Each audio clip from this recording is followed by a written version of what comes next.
Graça e paz, meus amados irmãos, da parte de nosso Senhor Jesus Cristo, que morreu por nós naquela cruz, e da parte do Senhor nosso Deus e Pai, que proporcionou um plano de resgate, para que hoje nós pudéssemos estar aqui, para como um privilégio, já dito pelo nosso amado irmão presbítero Enéas, pudéssemos juntos estudarmos a palavra do Senhor nosso Deus. Que a palavra dita aqui nesta noite possa trazer transformação. Que a palavra dita aqui nesta noite possa trazer resgate. Que a palavra dita aqui nesta noite possa trazer salvação. Que a palavra dita aqui nesta noite venha do trono de graça de Deus e alcance os nossos corações. Amém? Convido a amada igreja para que abra as suas Bíblias no livro de Ageu. Ageu capítulo 2, nós leremos do verso 10 ao verso 17. Ageu fica ali perto de Malaquias, de Zacarias, de Sofonias. Ou você pode ir até Mateus e voltar de trás para frente, vai ser o quarto livro que você vai achar. É o livro do profeta Ageu, é um livro curtinho, mas que traz belas palavras para nós nesta noite. Abra a sua Bíblia no livro de Ageu. Ageu, capítulo 2, nós estaremos lendo do verso 10 ao verso 17. Ageu 2, de 10 a 17. Diz-nos assim a palavra do Senhor nosso Deus: ao 24º dia do mês nono, no segundo ano de Dario, veio a palavra do Senhor por intermédio do profeta Ageu, dizendo: assim diz o Senhor dos Exércitos, pergunta agora aos sacerdotes a respeito da lei. Se alguém leva carne santa na orla de sua veste, e ela vier a tocar no pão, ou no cozinhado, ou no vinho, ou no azeite, ou em qualquer outro mantimento, ficará isto santificado? Responderam os sacerdotes: não. Então perguntou Ageu: se alguém que se tinha tornado impuro pelo contato com o corpo morto tocar em alguma dessas coisas, ficará ela imunda? Responderam os sacerdotes: ficará imunda. Então prosseguiu Ageu: assim é este povo, e assim é esta nação perante mim, diz o Senhor. Assim é toda obra das suas mãos, e o que ali oferecem tudo é imundo. Agora, pois, considerai tudo o que está acontecendo desde aquele dia, antes de pôr de pedras sobre pedras no templo do Senhor. Antes daquele tempo, alguém vinha a um monte de 20 medidas e havia somente 10. Vinha ao lagar para tirar 50 e havia somente 20. Eu vos feri com queimaduras e com ferrugens, e com saraiva em toda a obra das vossas mãos, e não houve entre vós quem se voltasse para mim, diz o Senhor. Oremos. Senhor nosso Deus e nosso Pai, nós estamos diante da Tua palavra neste momento. Pai, nós rogamos as Suas misericórdias, ó Pai, para que o Senhor ilumine a Tua igreja, para que entenda a Tua palavra neste momento. Eu lhe peço misericórdia, ó Deus, para que o Senhor continue a me inspirar, ó Deus, para que possamos explicar esta palavra neste momento, ó Deus. Mas acima de tudo, ó Pai, eu quero que o Senhor me use como canal de bênção para os meus irmãos que se encontram nesta casa, neste momento. Fala, Deus. Fala, Deus, através da Tua palavra. É o que nós pedimos, ó Pai. É o que nós imploramos. Em nome de Jesus. Amém, Senhor. Vamos entender um pouco o contexto histórico do que estava acontecendo aqui. Nós sabemos que na casa de Davi houve certa feita uma briga, as tribos foram separadas então e foram criados dois reinos.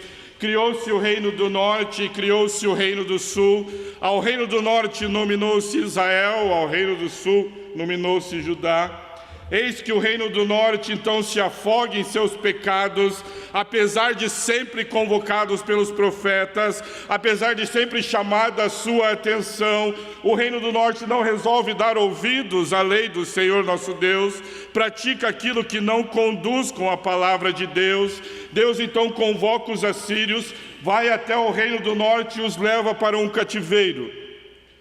Judá vê isso, Judá sabe de tudo isso, Judá também é alertado do seu pecado, Judá também é chamado a voltar aos caminhos do Senhor, Judá também é convocado para que ande segundo a obra do Senhor, mas Judá não aprende com o que houve em Israel, Judá não se volta para o Senhor, Judá tenta andar pelos seus próprios pés. Deus então traz a Babilônia e fala: vocês agora irão para o cativeiro.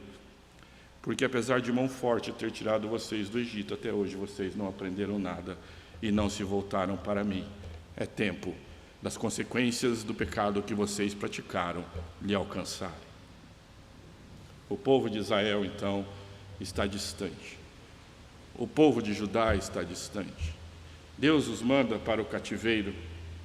Eles vão para o cativeiro e acham que depois de amanhã voltarão para casa. Não, o nosso Deus é misericordioso, não se preocupe, a mão dele não será tão pesada sobre nós. Eis que logo nós retornaremos e estaremos em nossos lares.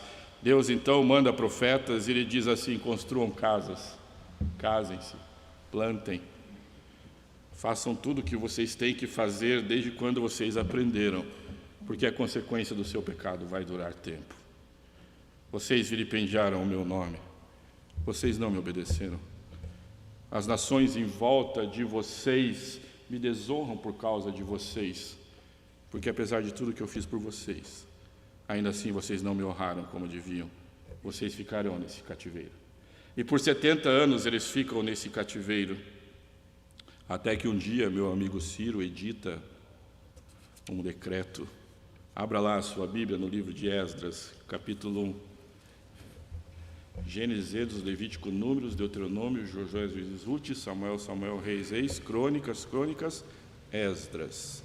Se você chegar em Crônicas, você está perto de Esdras. Abra lá a sua Bíblia no livro de Esdras. Esdras, capítulo 1.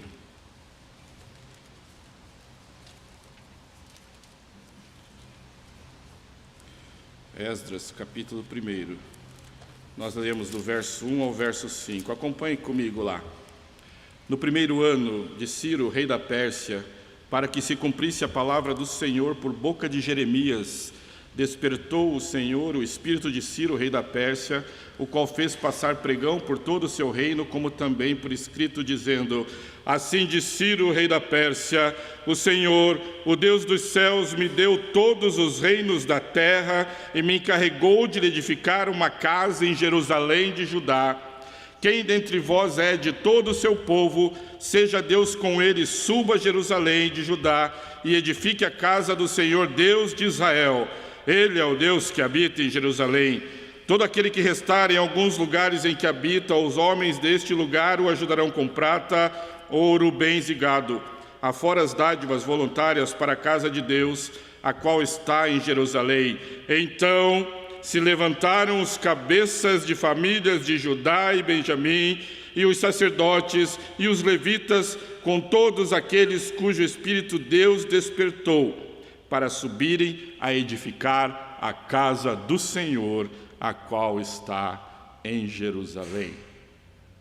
Passado o cativeiro, Deus chama os homens. Por curiosidade, eles são levados em 3 levas de novo para Jerusalém, apenas para nós entendermos.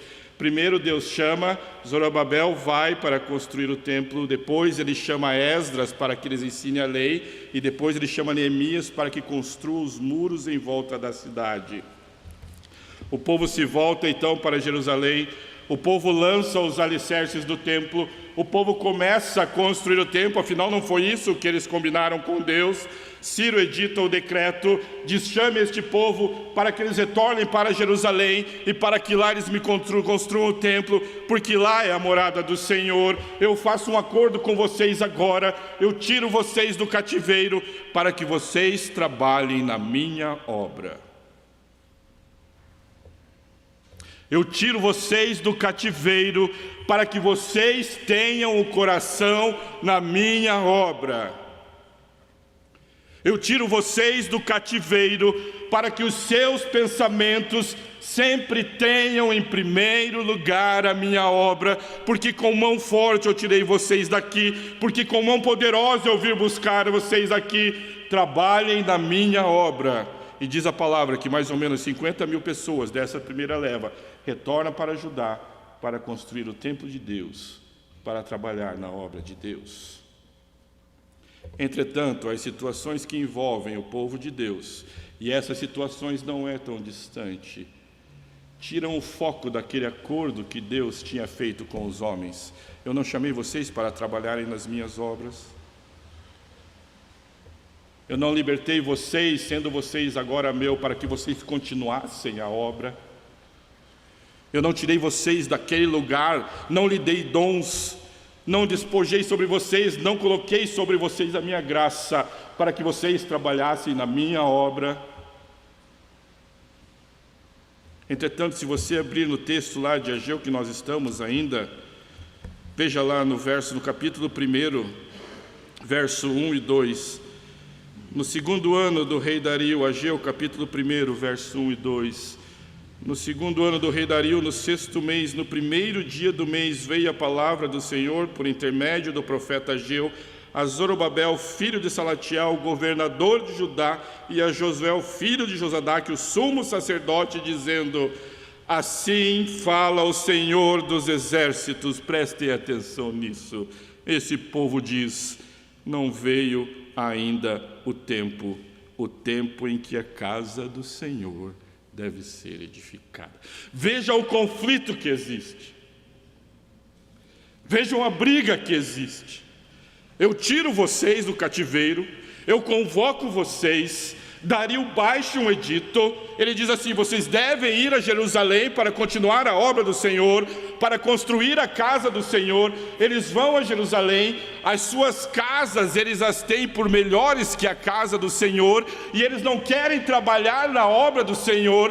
Deus chama Ageu e fala assim: Ageu, nós precisamos conversar, Ageu, nós precisamos falar com esse povo, porque eu tirei ele de lá, e em vez de eles construírem, em vez de eles seguirem na minha obra, em vez de eles utilizarem os dons que lhe foram dados por meu amor, olhem o que eles me dizem. Eles me dizem: ainda não é chegada a hora de trabalhar para o Senhor. Fala com esse povo, Ageu, porque alguma coisa eles não entenderam. É por isso que Deus chama Ageu, porque Deus nos dá dons, porque Deus nos dá talento, porque Deus quer que a sua obra seja continuada aqui na terra. Nós vimos isso hoje pela manhã.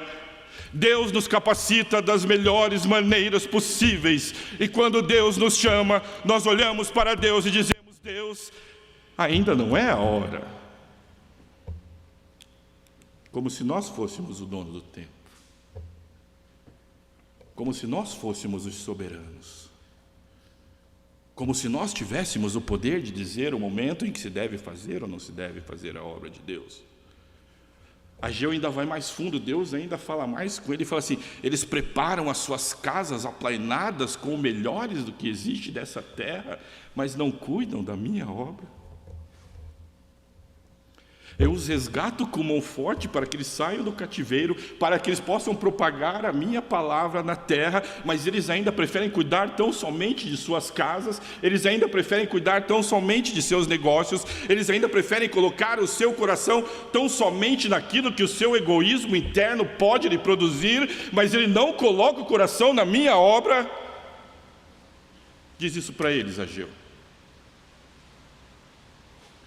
Diz isso para eles, porque o preço que eu paguei foi alto demais para resgatá-los de onde eles estão.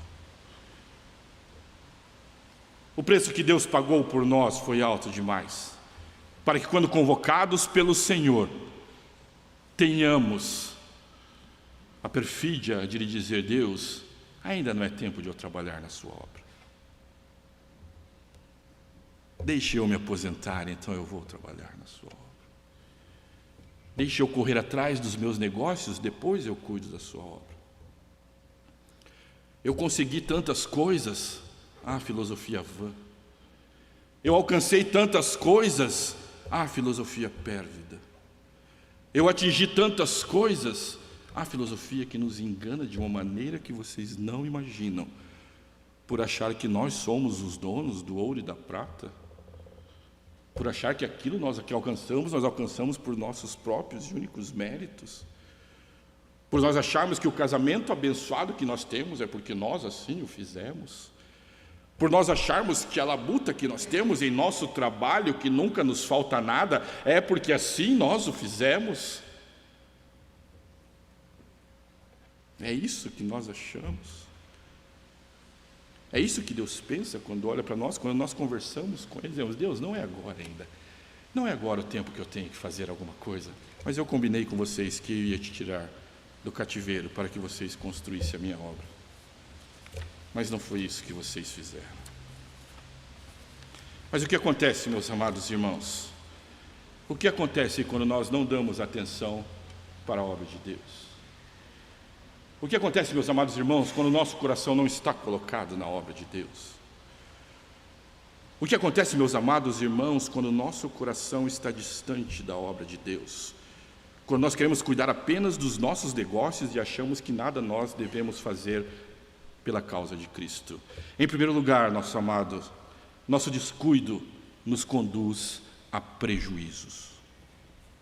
Nosso descuido, quando nós descuidamos da obra de Deus, isso nos conduz a prejuízos. Abra lá sua Bíblia em Ageu, no texto que nós lemos. Ageu, capítulo 2, verso 15 e 16, veja o que diz a palavra do Senhor. Agora, pois, considerai tudo o que está acontecendo desde aquele dia, o dia da obra. Considerem.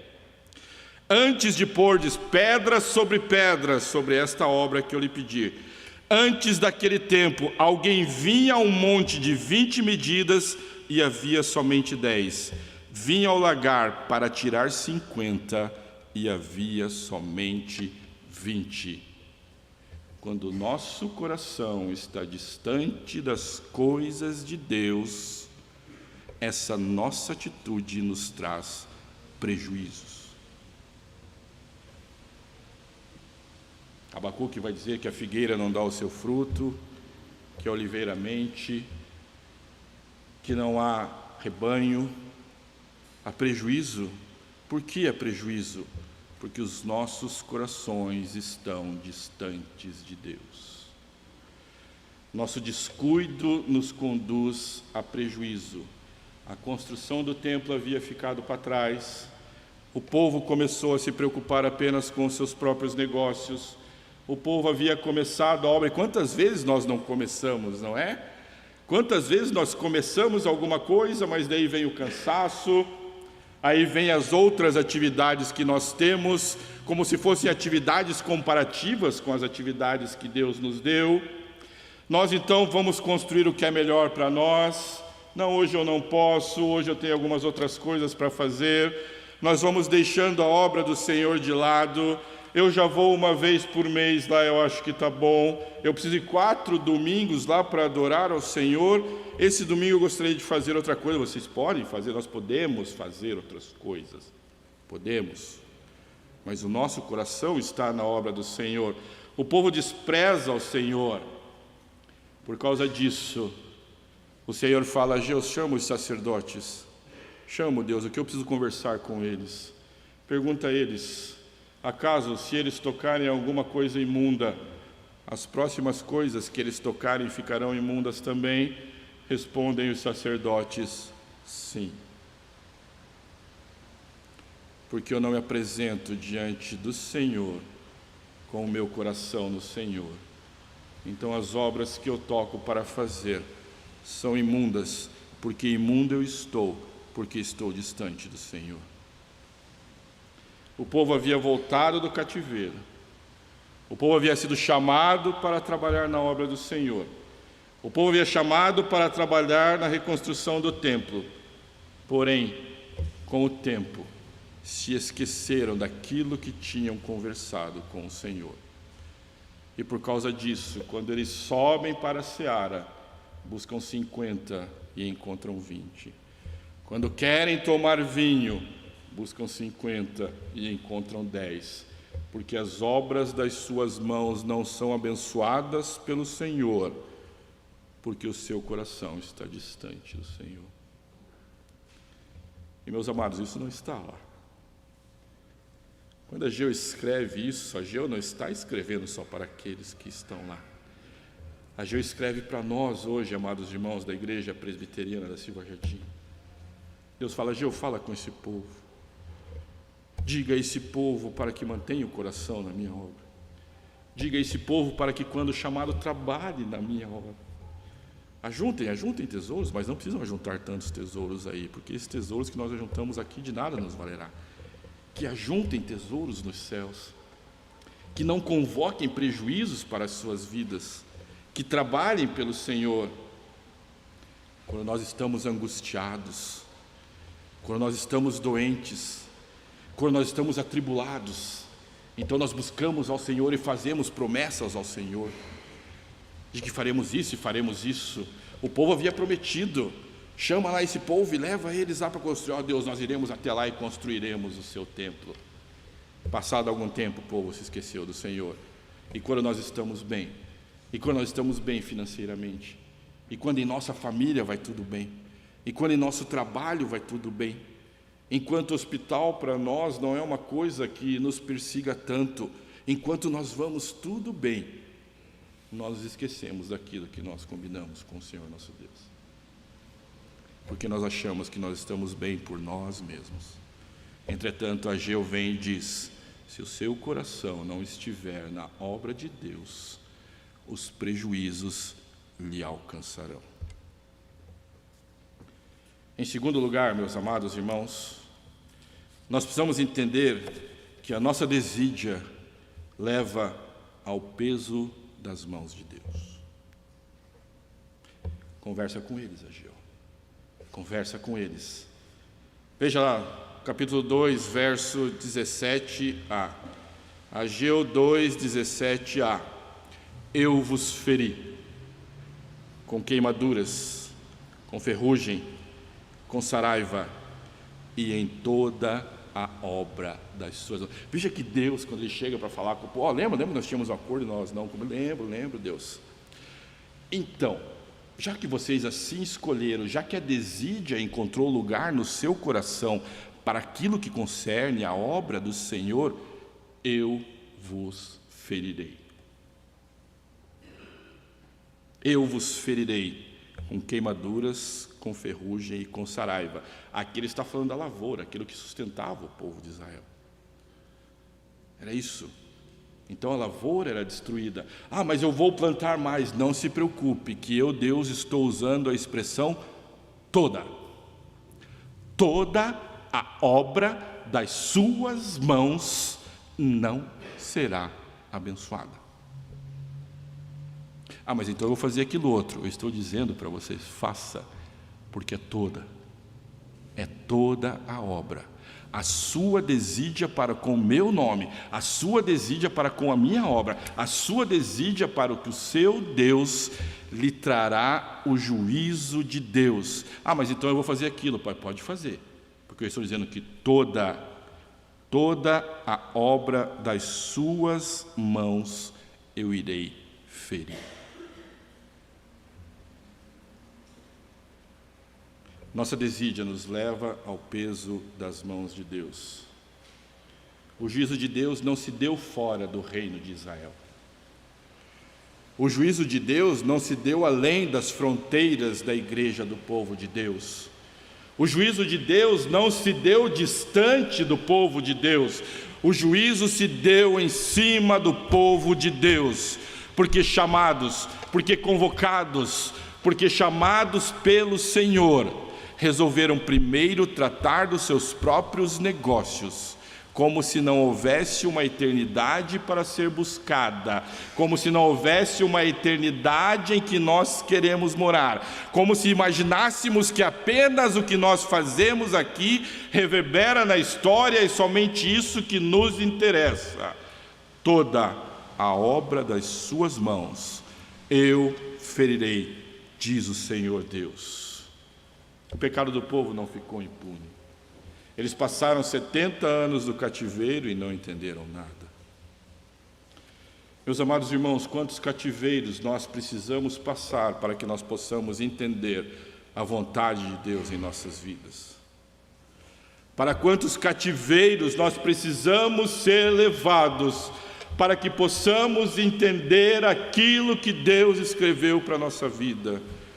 Quantos cativeiros nós deveremos estar ainda para que em nossa mente seja incutida a vontade de Deus e o nosso coração seja levado apenas para o Senhor?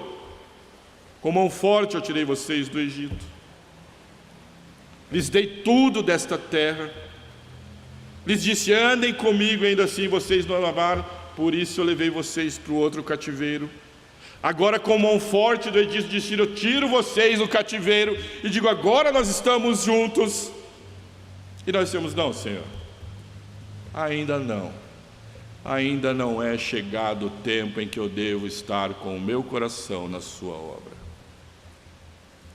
Diga a esse povo: o meu juízo lhe alcançará. Amados irmãos, nós precisamos entender que este pecado, essa desídia traz consequências, e traz consequências fortes. Nós estamos bem, nós estamos abastados, nós não temos nenhum conflito. Entretanto, o anjo diz: você não sabe que é cego, você não sabe que é pobre, você não sabe que estás nu. Se você soubesse que a sua dependência deve ser totalmente de mim, então você me buscaria desde o acordar até o dormir, porque você depende de mim. Nós devemos entender, meus amados irmãos, que o pecado é enganador. Nós devemos entender, meus amados irmãos, que o pecado nos escraviza. Nós vamos entender, meus amados irmãos, que o pecado traz morte. Nós precisamos entender que o pecado traz o peso das mãos de Deus sobre nós. Em segundo lugar, então, a nossa desídia nos leva aos pesos da mão de Deus. Em terceiro lugar, meus amados irmãos, nossa incúria pavimenta um monstruoso caminho que nos conduz, por falta de arrependimento, a um lugar sem Deus. A nossa incúria pavimenta o monstruoso caminho que nos conduz, por falta de arrependimento, a um lugar sem Deus. Acompanhe comigo o verso 17b. Ageu capítulo 2, versos 17b. E não houve entre vós quem voltasse para mim, diz o Senhor. Não houve entre vós quem se voltasse para mim, diz o Senhor. Apesar do juízo de Deus, apesar da ferrugem, apesar da queimadura, apesar de nenhuma obra de nossas mãos ter sido abençoada pelo Senhor, ainda assim, como Faraó, a nossa dura cerviz não entendeu Deus. E por isso, nós caminhamos sem esse entendimento, sem esse arrependimento, a passos largos para um lugar sem Deus. Fala com esse povo, Ageu. Eu tirei do cativeiro. Nós tínhamos combinado que eles estariam com o coração na minha obra. Nós tínhamos combinado que nós faríamos tudo junto. Eles acharam que deveriam fazer essas coisas unicamente, não se voltaram mais para mim. Eu lhes trouxe prejuízos, eu lhes trouxe juízos, e ainda assim, Ageu, não houve quem se voltasse para mim. O povo endureceu seu coração como Faraó. Quantas vezes os profetas alertaram este povo? Quantas vezes Deus nos chama e nos alerta para que andemos nos seus caminhos? Quantas vezes Deus com mão forte vem nos buscar para que nós estejamos com Ele? Quantas vezes somos alertados por Deus acerca do nosso pecado e não damos ouvido? Quantas vezes Deus nos tem chamado ao arrependimento, mas nós, obstinados que somos, não lhe damos ouvido, porque Deus, comigo está tudo bem, porque Deus, a minha família vai bem, o meu trabalho vai bem, a minha saúde vai bem. Acho que nós nem precisaríamos conversar, Senhor meu Deus, porque está tudo bem. Quantas vezes Deus nos alerta disso que nós pensamos e nós não damos ouvidos? Quantas vezes o Senhor nos tem chamado ao arrependimento, mas preferimos fechar nossos ouvidos e retornarmos aos nossos próprios ídolos. E ídolo é tudo aquilo que te afasta de Deus. Ídolo é tudo aquilo que se coloca entre você e Deus. Ídolo é tudo aquilo que faz separação entre você e o seu coração com Deus. Ídolo é tão simples de ser identificado. Entretanto, a nossa dura cerviz, baseada em um pensamento negativo que nós temos, é aquilo que nos afasta de Deus. Disse mais o Senhor nos dias do rei Josias: viste o que fez a pérfida Israel? Foi a todo monte alto e debaixo de toda árvore frondosa, e se deu ali a toda prostituição. E depois de ela ter feito tudo isso, eu, Deus, pensei que ela se voltaria para mim, mas não voltou. A sua pérfida irmã Judá viu isso. Quando, por causa de tudo isso, por ter cometido adultério, eu despedi a pérfida Israel. Lembra que nós falamos no começo dos reinos? A Síria vai e pega o reino de Israel. Eu despedi e lhe dei carta de divórcio. Vi que a falsa Judá, lembra do reino do sul? Vi que a falsa Judá, sua irmã, não temeu. Mas ela mesma se foi e se deu à prostituição. Sucedeu que, pelo ruidoso da sua prostituição, poluiu ela a terra, porque adulterou, adorando pedras e árvores. Apesar de tudo isso, não voltou de todo o coração para mim. Jeremias capítulo 3, do verso 6 ao verso 10. Apesar de tudo isso, ela não voltou de todo o seu coração para mim. Precisamos voltar para o Senhor, meus amados irmãos. Precisamos voltar urgentemente para o Senhor. Precisamos voltar para o seu amor. Precisamos voltar para a sua graça. Precisamos voltar para a sua misericórdia. Precisamos voltar para debaixo das suas asas. Precisamos voltar para a obra do Senhor. Ele nos resgatou como um forte. Ele pagou um alto preço por cada um de nossas vidas. O nosso nome foi escrito no livro da vida. Deus olha para nós e fala: volta comigo, trabalha comigo, anda na minha obra. Por favor, não olhe para mim e diga: Senhor, ainda não é o tempo de estarmos fazendo a sua obra, anda comigo agora. Precisamos voltar para o Senhor. Nós precisamos voltar para a obra de Deus. Algumas aplicações práticas para o texto que nós estudamos hoje. Em primeiro lugar, meus amados irmãos, precisamos estar atentos à obra de Deus e à propagação do seu evangelho, do seu nome. Precisamos fazer aquilo que nos foi ordenado. Ide, portanto, fazei discípulos de todas as nações, batizando-os em nome do Pai, do Filho e do Espírito Santo, ensinando-os a guardar todas as coisas que vos tenho ordenado, e eis que estarei convosco todos os dias da minha vida. Se vocês andarem comigo, eu andarei com vocês. Que tenhamos os nossos corações voltados firmemente para a obra do Senhor. Em segundo lugar, precisamos entender que ao não atentarmos para o chamado de Deus, pecamos e assim trazemos jugo e fardo sobre nós.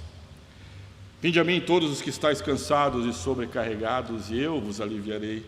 Não haverá mais queimadura, não haverá mais ferrugem. As obras de suas mãos serão abençoadas. Tomai sobre vós o meu jugo e aprendei de mim, porque sou manso e humilde de coração, e acharei descanso para a vossa alma, porque o meu jugo é suave e o meu fardo é leve. Você vinha buscar 50, achava 10, vinha buscar 30, achava 20. Vinde a mim, porque o meu jugo é suave e o meu fardo é leve. Somente em Deus temos descanso e refrigério para as nossas almas. Somente em Deus estaremos salvos além do rio. Em terceiro e último lugar, o último ponto a ser aplicado nos ensina que a falta de arrependimento nesta vida nos conduzirá à segunda morte. Então, a morte e o inferno foram lançados para dentro do lago de fogo. Esta é a segunda morte, o lago de fogo. E se alguém não foi achado inscrito no livro da vida, esse foi lançado para dentro do lago de fogo. Os salvos que se arrependeram têm seus nomes escritos no livro da vida, estarão para sempre na presença de Deus e reinarão por toda a eternidade. Os ímpios, aqueles que não se arrependeram, serão privados eternamente da presença de Deus. Não houve ninguém que se voltasse para mim.